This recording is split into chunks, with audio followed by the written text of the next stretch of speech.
Is intelligence in the genes really a thing? And am I dull because it's not in my gene? We all know at least one person who used to perform very, very poorly. Some of us are that person. Some of us know one person or more who used to perform very, very poorly. And then subsequently, they started performing very, very well, like excellently well, or even far better than what they used to do before. Now, the question is, do these people have intelligence in their genes? Because if they have intelligence in their genes, why were they performing very poorly before? And if there is no intelligence in their genes, why did they suddenly, start performing extraordinarily well? The question is simple. Whatever you do not nurture cannot shine, even if it exists by nature. Take, for instance, you see somebody who is hypertensive. There can be somebody who has hypertension in their gene, like genetically, they have a family history of hypertension, and the person doesn't have hypertension, right? And you can see another person without a family history of hypertension, and the person has hypertension, right? Because whatever you do not nurture, if you don't nurture your body well, then you're exposed to hypertension. Whatever is not nurtured cannot shine, even if it exists by nature. So you could have intelligence in your genes and not be intelligent, and it's possible that intelligence might not be in your gene and you're going to be intelligent. And it is so obvious that having intelligence in your gene is not even a determining factor of anything, because if it's where there will be two types of schools, we are going to be doing genetic tests, running, checking our family history. If you have intelligence in your gene, you go to this school because you already know you were born smart and all of that stuff, right? And then for the other people that don't have, they say, oh, this is your own school because you're not born smart, so you require special teaching.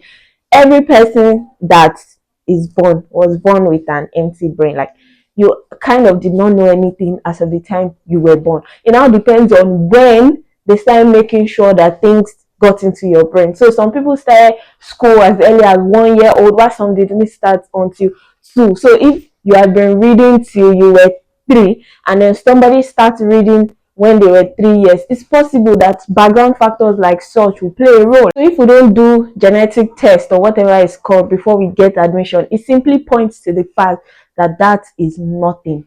If you always feel like you're not intelligent, you're not born intelligent, and there's no intelligence in your gene, you are life smart, like some people always claim they're not book smart. You believe that no matter what, you cannot be among the excellent. I mean, you can just find your way in between, but you can't be that good, like top 10, top 5, and all of that stuff.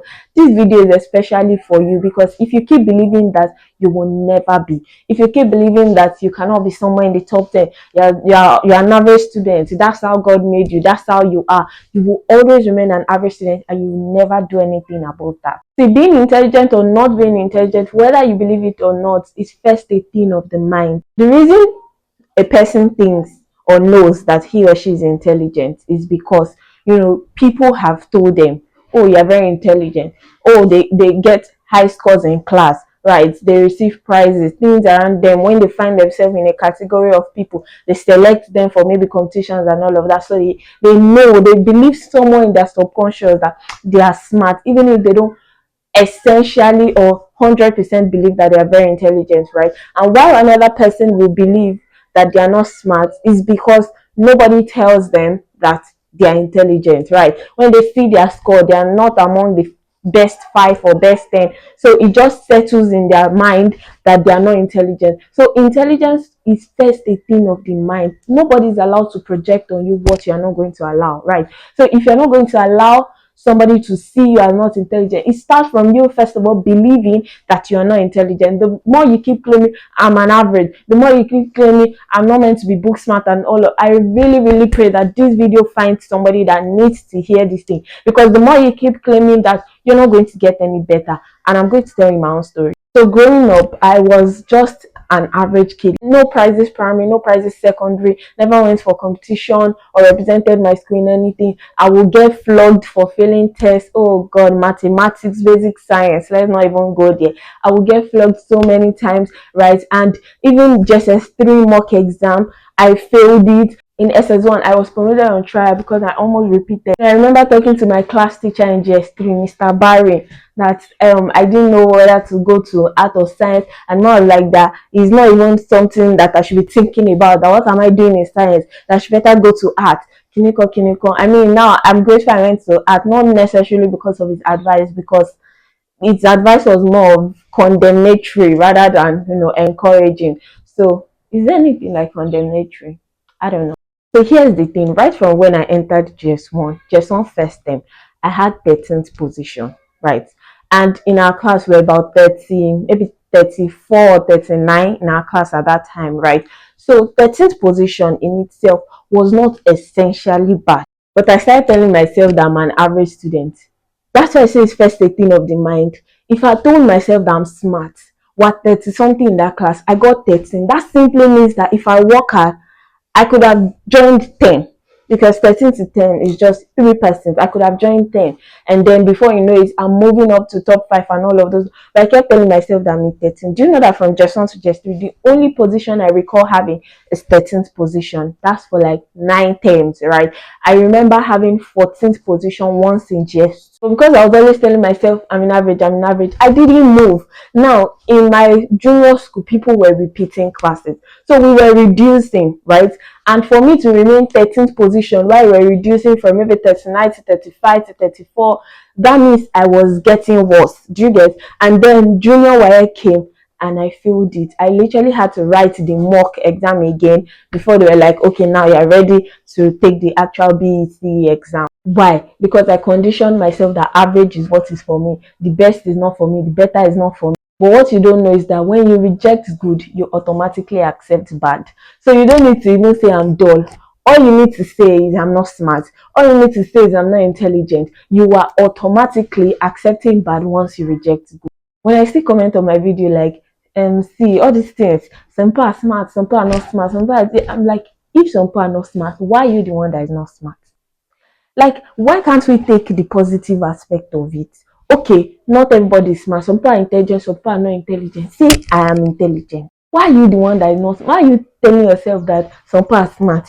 You are now putting yourself as part of the people that are not smart, part of the people that are not intelligent. I feel like if we all had the right mindset, right, things would be easy. And that's what I basically came to do today, a mindset shift to make you stop thinking that whether intelligence is in your gene or not in your gene, blah blah blah, is not even a determining factor of anything. Because I'm really praying to God that this video actually blesses you and meets you at the point of your academic need, especially people that have this wrong mindset. Because what's the point of watching all these my videos if it's not doing something in you, if it's not helping you? If you were not in B and now you are moving to A, if you were not in C and now you are moving to B, then what's the point of this content I'm doing if it's not making any impact? And even you watching this video, I'm praying that God will help you to experience a mindset shift, to start seeing yourself as intelligent. Because the moment you start seeing yourself as intelligent, that's when you start living it. Something I always say is, if you cannot think it, you cannot live it. For the past few days, I've been receiving mails from different people. Oh, I want to take another jam next year because of my course. Oh, I want to do A levels. Oh, I'm starting late. Oh, I want to go to this institution. One thing I always tell them is, if you cannot think it, you cannot live it. You want to do A levels to start law or medicine next year. Can you picture yourself taking a class in medicine? You are in your college of medicine or faculty of health science or whatever it is. You are in 200 level. You are sitting down and you are receiving a lecture as a medical student. Can you picture yourself doing that? Because if you cannot think it, you cannot live it. It's not just a matter of I want to study law. Have you ever seen yourself wearing black and white, walking to that faculty of law? Do you even know where the faculty of law is in that place that you're doing? I really hope you're going to experience a mindset shift and know that wherever you are in your academic journey is the least you can be in. There's always room for better. There's always room for best. When I was busy banging on my subject and thinking that I was doing all my best, meanwhile that was my least. When I was getting flogged for failing subject, I thought that I was doing my best. When I was, getting promoted on trial, I was not a prefect. I was not receiving prizes. I was not being considered for competition. I thought I was doing my best. Now I moved to SS2. I started doing well. Subject that I was having C's and F in, I started having B, right? I started doing well in maths. I was not getting flogged for failing subject again, right? I thought I was already doing my best until I got into A levels. And then, I had 16 over 16 for, I'm like, yes, I'm already doing my best. Then I got into land, I started having B's in my 4 unit courses.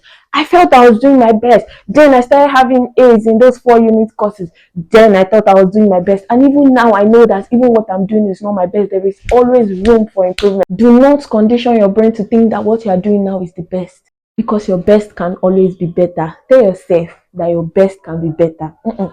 It's not watching video. You still did not say. Tell yourself that your best can be better. Put your name there, Margaret Adinpeku. Your best can be better. What you are doing now is not the best of you. You see some people say, oh, I don't know how to read, I don't know how to study, blah, blah. It's because you think that you're not intelligent. The moment you start conditioning yourself to believe that your brain can process information and assimilate it and store it. The reason why some people study and they forget is because they do not trust their brain enough to retain the information. So even when they are studying with the doubt that they are going to forget what they are studying. Why? Because they think they are not intelligent. Why? Because they think their brain is not powerful enough to keep that information. Why? Because they already believe that they are not smart enough to remember everything they study. You need to condition, because the moment you believe it, I'm smart, I'm intelligent, I'm not dull, I'm not average, my best, this is not my best, I can be better, automatically settles in your brain. And then whatever you're not doing, your brain is aligning with it. When you're studying, you're remembering. Your problem is not now, I don't know how to study. Your problem is, I want to study more. Do you know that the word dumb is not for normal humans? If you check Oxford Dictionary, dumb means somebody who can either permanently not speak or temporarily or unwilling to speak. So when you say a mad person, I am like, he's a madman. You're not insulting him, because really he's a mad. When you see a mad person, everybody knows he's a mad person. But then why it became an insult is because you saw somebody who is normal, a normal human being, and then you compared him to the madman on the street. That's how it became an insult. So that's how the word dumb is.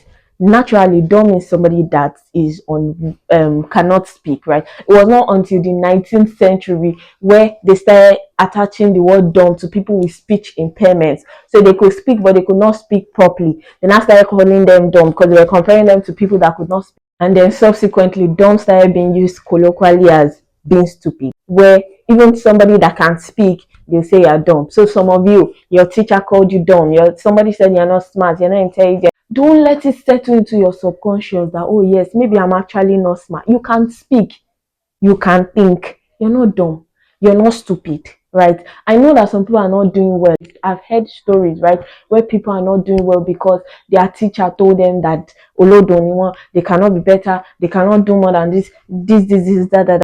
But you have to believe that those things are not true, right? Because what affects you is only what you believe it to be true. If somebody looks at me now and somebody tells me you're ugly, I'm just going to laugh at you, because I don't care what you think. I know I'm beautiful.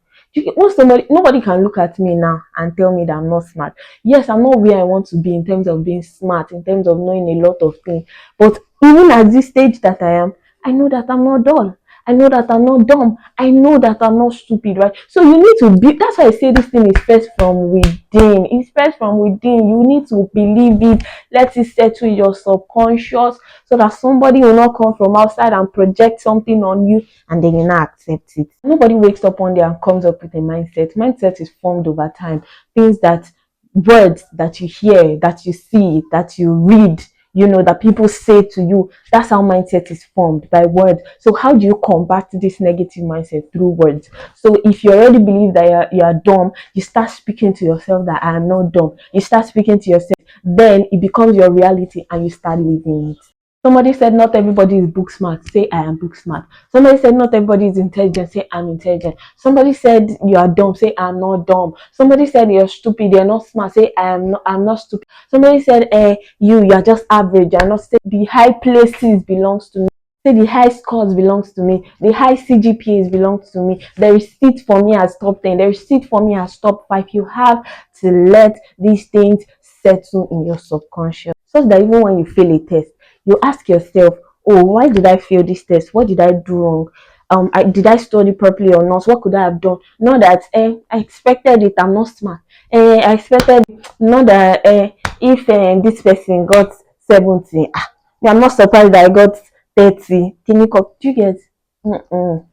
They are not the metrics, they are not the defining factor. You define what you want for yourself. So when things like that happen, you check what went wrong, not because failure is what you are consistent at. If you work to this point, I'm confident that the good Lord has started his grace work with your belief. Don't forget to subscribe, like, share, comment, and tell me the parts that stood out to you the most in this video. Share this video to persons that you think that they need to hear this and experience this mindset shift. Like the video so that YouTube can recommend it to more people. If you want to gift me, like give me a gift, like, oh, Maggie has helped me, she has impacted me, I want to give that, check my description box. There's a place where you can gift Maggie. You can enter any amount you want, and I'm going to see you in my next video. Bye.